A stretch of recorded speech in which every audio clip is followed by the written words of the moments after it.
राणा साहब, सर आप क्या समझते हैं कि ये जजेस की तादाद 23 करने का फैसला क्यों कर लिया गया है और क्या मजबूरी है?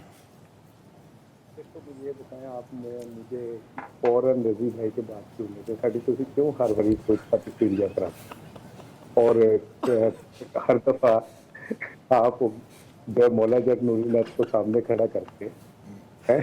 लेकिन मुझे रजी भाई से ये साहब अगर आपको समझ आ गई है तो फिर चलें, हमारी ख्वाहिश पे वैसे ही सही।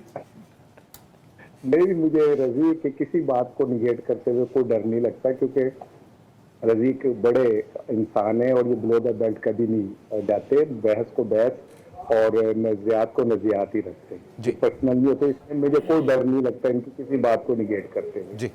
देखिए, जहाँ तक ये रूजवेल्ट वाली बात है ना, तो उसके लिए फिर आपको उस तरह का होना भी पड़ता। मुझे नहीं याद पड़ता कि रूजवेल्ट पे कोई $16 अरब रुपए की मनी लॉन्ड्रिंग के फर्द जुर्म भी लग गई थी और उसी जुडिशरी ने उनको जो है फिर वजीर आजम भी बनवा दिया, तो कभी उस फर्द जुर्म पे कभी केस दोबारा शुरू ही नहीं हो सका, या उसी जुडिशरी ने बैठे बैठे आराम से हुदैबिया और बाकी पे जुडिशल कलम का के ये केस खत्म हो गए और मियाँ साहब को जैसे आज जाके कहा कि लो ये आओ वो दे दें, बायोमेट्रिक दे दें, या जिस तरह जो अब बंदर बाट हुई फैसलों की, वो मेरा ख्याल है उस जुडिशरी ने ऐसा नहीं किया होगा।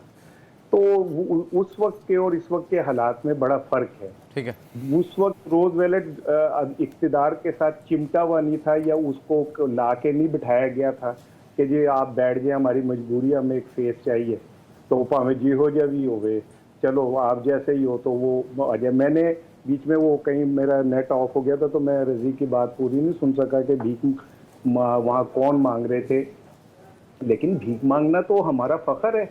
हमारा वजीर आजम खुद कहता है कि हम भिखारी हैं, और वो तो बड़े खुद कहता है कि मैं कशकोर लेके जाता हूँ भीख मांगने के लिए। तो मेरा ख्याल है कि शायद भिखारियों की ही हुकूमत है पाकिस्तान पे। लेकिन अगर ये इस तरह समझें कि हम जुडिशरी को भी जो हमारे खिलाफ बोले हम उसको बिल्कुल बुलडोज कर दें, पाकिस्तान की हिस्ट्री में अभी तक मैं हैरान हूँ, इस पर बात नहीं होती कि एक बनने वाले चीफ जस्टिस ने अचानक इस्तीफा क्यों दिया और उसके बाद वो गायब क्यों हो गया। कभी इस पे बात, वो अगर उसने माजी में गलत फैसले किए तो भी बात होनी चाहिए कि इसलिए भागा, और अगर उसे ये खौफ था कि मेरे साथ बड़ी दूरी होगी, ये जो ऊपर बैठे हुए लोग हैं इन्होंने मुझे कुचल देना है, मेरी वीडियो ऑडियो निकाल देनी है, इनके लिए खिलाफ में कोई चीज़ नहीं है, और वो इसलिए चला गया, तब भी बात होनी चाहिए। और काजी साहब से जो उम्मीदें थी वो पूरी नहीं हो सकी, तो अब नवे वक्त जज ले आओ। लेकिन मेरी एक बात याद रखिएगा, ये 200 जज नए भर्ती कर ले, एक आवाम में जो परसेप्शन इनके मुतालिक बन गई ना, वो खत्म नहीं हो सकती। ताकत के सर पे ये असेंबलियों में अपने लिए बिल ले आए, जज फालतू रख के कर लें, आप जो मर्जी कर लें, आप हो सकता है कि स्टे कर जाएं, लेकिन अवाम के दिल से आप उतर चुके हैं। अवाम के दिल में आपकी रत्ती बराबर इज्जत नहीं है, और अगर आप मजीद रोलना चाह रहे हैं तो ਤੁਹਾਡੀ मर्जी है, ਤੁਹਾਡੇ अपने हाथ ही। ठीक है सर। अनवर रजा साहब, 13 सितंबर को जुडिशल कमीशन का इजलास भी तलब किया गया है, और आप क्या समझते हैं कि हुकूमत बुखलाहट का शिकार है और कोई जल्दबाजी में ये फैसला लेने पर मजबूर किया जा रहा है? जुनेद, आपको याद होगा मैंने अपने इसी प्रोग्राम में बहुत पहले बताया था कि ये आईनी तरमीम लाना चाहते हैं, वो तो नहीं ला सके चूँकि 2/3 मेजॉरिटी नहीं है इनके पास, लेकिन जुडिशल रिफॉर्म्स के लिए इन्होंने जो आज खुद नोटिस वाला इख्तियार था वो भी चीफ जस्टिस को देने की तैयारी कर रखी थी। फिर दूसरी तरफ हुकूमत ने, मैंने आपको बताया था ना कि शायद 10 जजेस की तादाद बढ़ाई जाएगी। हाँ। और इसके अलावा अगर आपको याद हो, हमने ये भी कहा कि फिर शायद 5 सीनियर जो जज साहिबान हैं उन पर मुश्तमिल एक पैनल बनेगा, और ये सवाबदीद प्राइम मिनिस्टर ऑफ पाकिस्तान की होगी कि वो उनमें से किसी एक को चीफ जस्टिस चूज़ कर लें, और जो सीनियरिटी है वो शायद ख़त्म की जाए। इस तरह की 3-4 इनके पास तरमीम थी, वो तो ना हो सकी। लेकिन देखिए, इस वक्त ये तासुर आप अगर अच्छे काम के लिए भी कर रहे हैं तो ये नहीं समझा जाएगा। आपने जो अपने जुडिशल अफसरान थे जो गैर जानिबदार थे, अपने कंडक्ट, अपने रवैये और अपनी इन पॉलिसीज की वजह से उनको भी अपने खिलाफ कर लिया है।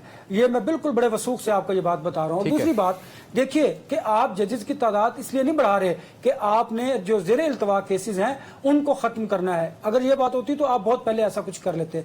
आपको ये बात दुरुस्त है कि आप समझते हैं, गवर्नमेंट ये समझती है, उसमें बैठे वज़रा ये समझते हैं, और यही यही ये एडवाइस प्राइम मिनिस्टर और बाकी हल्कों को देते हैं कि हमें वहां पर लाइक माइंडेड अपने लोगों को लाना चाहिए।